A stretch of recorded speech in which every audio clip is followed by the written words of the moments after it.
Hi friends, Kudumbashree ശാരദയുടെ latest promo വന്നിരിക്കുകയാണ്. വരുന്ന എപ്പിസോഡുകളിൽ നടക്കുന്ന കാര്യങ്ങളാണ്. അടിപൊളി എപ്പിസോഡാണ്. നമ്മൾ ആഗ്രഹിച്ച കാര്യങ്ങളൊക്കെയാണ് ഇന്നത്തെ എപ്പിസോഡിലുള്ളത്. അപ്പോൾ നമുക്ക് എന്തൊക്കെയാണെന്ന് നോക്കാം. കോടതിയിലാണ് കാര്യങ്ങളെല്ലാം നടന്നുകൊണ്ടിരിക്കുന്നത്. അപ്പോൾ അർജുനാണെങ്കിൽ ഇങ്ങനെ വിഷമിച്ചിരിക്കുക, തെളിവും കാര്യങ്ങളുമായിട്ട് ശാലിനിയൊന്നും വന്നിട്ടില്ലാത്തതിൻ്റെ അർജുനെ അവരിങ്ങനെ കളിയാക്കുന്ന രീതിയിലൊക്കെ നിൽക്കുന്നു.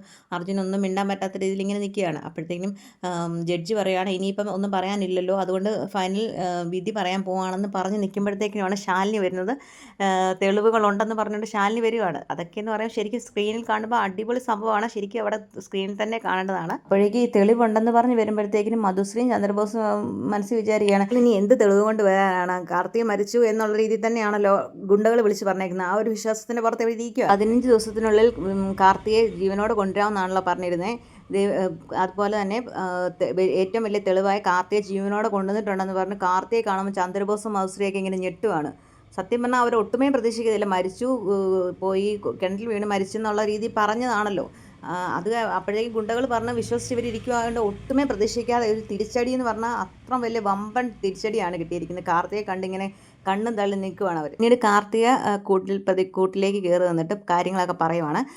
താൻ വിഷ്ണുവിനെ കണ്ടെത്തിയ ആ സാഹചര്യവും സത്യാമ്മയുടെ വീട്ടിൽ വന്നതും അതിൻ്റെ സാഹചര്യങ്ങളും കാര്യങ്ങളും എല്ലാം പറയുവാണ്. അപ്പോൾ ഹർഷനെ കല്യാണം കഴിക്കാൻ വേണ്ടിയിട്ടാണ് വീട്ടിൽ നിന്ന് ഇറങ്ങി വന്നതെന്നും അങ്ങനെയുള്ള കാര്യം, അച്ഛൻ്റെ അമ്മയുടെ കാര്യങ്ങളും മൊത്തം കാര്യങ്ങളും കാർത്തി ഇതുവരെ നടന്ന കാര്യങ്ങളെല്ലാം സത്യസന്ധമായിട്ട് തന്നെ പറയുന്നുണ്ട്. മധുശ്രീയുടെ ആവശ്യത്തിന് വേണ്ടി കാർത്തിയെ അവിടെ നിർത്തുമായിരുന്നെന്നും ഹർഷൻ വേറെ വിവാഹം കഴിച്ചെന്ന് പറഞ്ഞ് കള്ളം പറഞ്ഞ് കാർത്തിയെ കൊണ്ട് വിഷ്ണുവിനെ കല്യാണം കഴിപ്പിക്കാനായിട്ട് ഇതൊക്കെ മധുശ്രീ പറഞ്ഞ നുണകളായിരുന്നെന്നും പിന്നീട് വിവാഹ മണ്ഡപത്തിൽ വെച്ച് വിഷ്ണുവിന് ഇഷ്ടമില്ലാഞ്ഞിട്ട് ഈ കല്യാണത്തിന് നിർബന്ധിക്കുന്ന രീതിയിലുള്ള ആ ഒരു സമയത്തുണ്ടായ സംഭാഷണം ഷൂട്ട് ചെയ്തതൊക്കെ മധുശ്രീ ആണെന്നും ഒക്കെയുള്ള കാര്യങ്ങൾ പറയാണ്. അത് മനസ്സിലാക്കിയ കാർത്തികയെ പിന്നീട് ഫ്ലവർ വൈസ് കൊണ്ട് തലക്കടിക്കുകയും അതിനുശേഷം മധുശ്രീയുടെ ഗുണ്ടകൾ ചാക്കിക്കെട്ടി കൊണ്ടുപോവുകയൊക്കെ ചെയ്യുമായിരുന്നു എന്നൊക്കെ പറയുമ്പോഴത്തേനും മധുശ്രീയും ചന്ദ്രബോസും കണ്ണും തള്ളി ഇങ്ങനെ ഇരിക്കുവാണ്. ഈ കഥകളെല്ലാം ഇങ്ങനെ പറയുമ്പോഴത്തേക്കിനും എന്തായാലും താങ്കൾ രണ്ടുപേരും പെട്ടു എന്നുള്ള രീതിയിൽ തന്നെ ആയിരിക്കുകയാണ്. അപ്പോഴത്തേക്കാണ് അതിനേക്കാളും വലിയൊരു കാര്യം വരുന്നത്.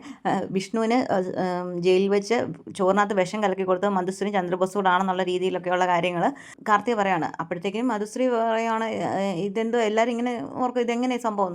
മധുശ്രീ തന്നെ ഒരു ദിവസം എന്ന് കാർത്തികയോട് പറഞ്ഞായിരുന്നല്ലോ, ഞങ്ങൾ വിഷം കൊടുത്തു, ഒളി സംഗീതത്തിൽ പറഞ്ഞായിരുന്നല്ലോ ഞങ്ങൾ വിഷം കൊടുത്തിട്ടുണ്ടെന്നൊക്കെ. അന്ന് പറഞ്ഞത് സ്വന്തമായിട്ട് പറഞ്ഞത് തന്നെ ഇപ്പോൾ വിനയായിട്ടിരിക്കുക. അപ്പോഴേക്കും ഇതിന് തെളിവ് വല്ലതും ഉണ്ടെന്ന് ചോദിക്കുമ്പോഴത്തേക്കിനുമാണ് ശാലിനി വന്ന് തെളിവ് കൊണ്ട് കൊടുക്കുന്നത്. അപ്പോഴേക്കും ശാലിനി ആ വീഡിയോ കാണിക്കുന്നുണ്ട്. അവർ ചന്ദ്രബോസ് ചോറിനകത്ത് വിഷം കലക്കുന്ന ഒരു വീഡിയോ ഒരു പോലീസുകാരനെടുത്ത് ശാലിനിക്ക് കൊടുത്തിട്ടുണ്ടായിരുന്നു. അത് കാണിക്കുന്നുണ്ട്. അപ്പോഴേക്കും ചന്ദ്രബോസിനും മധുശ്രീക്കും നല്ല ശിക്ഷ കിട്ടുക തന്നെ ചെയ്തിട്ടുണ്ട്. ചന്ദ്രബോസിന് സസ്പെൻഷൻ കൊടുക്കുകയും മധുശ്രീക്കും നല്ല ശിക്ഷ തന്നെ കൊടുക്കുന്നുണ്ട്. പിന്നീട് കോടതി പറയുന്നുണ്ട്, കുറ്റാരോപിതനായ വിഷ്ണുവിനെ നിരുപാധികം വിട്ടയക്കുന്നു എന്ന് പറയുന്നു. അത് കേൾക്കുമ്പോൾ എല്ലാവർക്കും ഭയങ്കര സന്തോഷമാവുകയാണ്. കാരണം വിഷ്ണുവിനെ ജയിലിലേക്ക് എന്നുള്ള രീതിയിലിരുന്ന വിഷ്ണുവിനെ ഇത്ര തെളിവുകൾ കൊണ്ടുവന്ന് ശാലിനി രക്ഷിച്ചിരിക്കുകയാണ്. പിന്നീട് സത്യാമ്മയ്ക്കാണെങ്കിൽ അതിനേക്കാളും വിഷം വരുന്നുണ്ട്. കാരണം സത്യാമ്മ ചോറിനകത്ത് വിഷം കലക്കി കൊടുത്തത് ശാരദാമ്മയും ശാലിനിയൊക്കെ ആണെന്നുള്ള ആ ഒരു പറച്ചിലിനകത്തൊക്കെ ഭയങ്കരമായിട്ട് കുറ്റബോധമൊക്കെ തോന്നുന്നുണ്ട് സത്യാമ്മയ്ക്ക്. ചന്ദ്രബോസിനെ മധുശ്രീയും പോലീസുകാർ കൊണ്ടുപോവുകയാണ്. പിന്നീട് കോടതി കഴിയുവാണ്. പിന്നീട് കാണിക്കുന്നത് കോടതിയിൽ നിന്ന് വിഷ്ണു വെളിയിലേക്ക് ഇറങ്ങുകയാണ്. ശാലിനിയുടെ കൈ പിടിച്ചാണ് ഇറങ്ങുന്നത്. സത്യാമ്മ തിരിഞ്ഞു ഒന്നും നോക്കുന്ന പോലും ഇല്ല. ശാലിനിയുടെ കൈ പിടിച്ച് ശാലിനി ചെയ്ത ഉപകാരങ്ങൾക്കെല്ലാം നന്ദി എന്നുള്ള രീതിയിൽ അങ്ങനെ കാണിക്കുകയാണ്. പിന്നീട് കാണിക്കുന്നത് വിഷ്ണു നേരെ വീട്ടിലേക്ക് ചെല്ലുകയാണ്. വീട്ടിൽ ചെന്ന് ബാഗൊക്കെ പാക്ക് ചെയ്യുന്നുണ്ട്. എന്നിട്ട് ഇനിയും അമ്മയുടെ വാക്കും കേട്ട് ഇവിടെ നിൽക്കുന്നില്ല, ഭാര്യയാണ് എനിക്ക് വേണ്ടത്, ശാലിനി ഉള്ളിടത്ത് ഞാനുള്ളൂ എന്നുള്ള രീതിയിൽ ഉറച്ച തീരുമാനം എടുത്ത് വിഷ്ണു വന്നത് ബാഗ് പാക്ക് ചെയ്ത് ഇറങ്ങാൻ പോവാണ്. അപ്പോഴേക്കും സത്യാമ്മയോട് കുറേ കാര്യങ്ങളൊക്കെ ഇങ്ങനെ പറയുന്നുണ്ട്.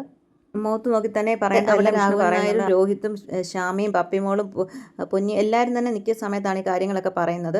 അപ്പോഴേക്കും സത്യാമ്മ ഇങ്ങനെ വിഷമിച്ച് നിന്നിട്ട് പതിയെ ഇങ്ങനെ പറയുകയാണ്, ഞാനൊന്ന് നോക്കട്ടെ ശാലിനിയെ തിരിച്ച് വീട്ടിലോട്ട് കൊണ്ടുവരാൻ പറ്റുമോ എന്ന് പറയുമ്പോഴത്തേക്കും അങ്ങ് രാഘവൻ നായർക്കും വിഷ്ണുവിനൊക്കെ ഭയങ്കരമായിട്ട് സന്തോഷമാവുകയാണ്.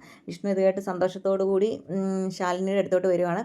അപ്പോഴേക്കും പിന്നീട് കാണിക്കുക കുടുംബശ്രീയിൽ ശാരദാമ്മ ശാലിനിയോട് പറയുവാണ്, മോളെ ഇപ്പം പ്രശ്നങ്ങളെല്ലാം ഏകദേശം ഒതുങ്ങി തീർന്നില്ല, ഇനി സത്യങ്ങളൊക്കെ നിങ്ങൾക്ക് ഒന്നിച്ചുകൂടെ ജീവിച്ചുകൂടെ എന്നൊക്കെ പറയുമ്പോഴത്തേനും പറയും, വരട്ടെ അമ്മ, ഈ സമയമാകുന്നേ ഉള്ളൂ എന്നുള്ള രീതിയിൽ ശാലിനി പറയുന്നുണ്ട്. പിന്നീട് ഈ ശാലിനിയെ വിളിക്കാണ്ട് സത്യാമ്മ വരുന്നുണ്ടെന്നുള്ള വിവരം അറിയിക്കാൻ വേണ്ടി വിഷ്ണു ബുള്ളറ്റിലൊക്കെ വരുന്നുണ്ട്.